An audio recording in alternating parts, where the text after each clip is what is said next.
Hello YouTube, welcome back to my channel, What's in Yours? And I just wanted to highlight the lights on my NANROBOT RS7 at night and get a good idea what they look like. So we're going to start from the back real quick.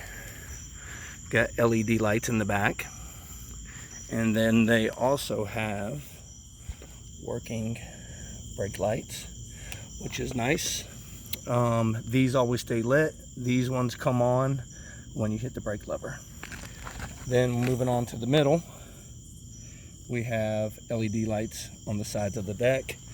I'm on the fence about those. I wish I could adjust the colors or keep them at one color, but that's not an option on this particular scooter. So maybe sometime in the future I can change that, do a modification. And then also, which is really cool, the headlights.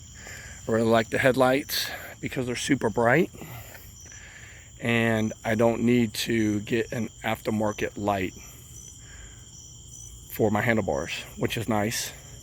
And it's very hard to see right now, but these have like a halo, LED red halo going around the light, which makes them look really cool.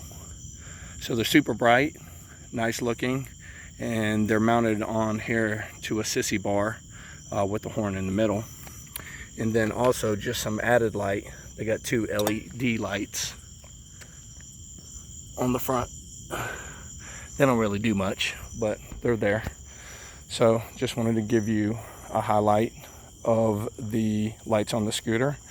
Thank you so much for watching. Don't forget to like and subscribe, and ride safe.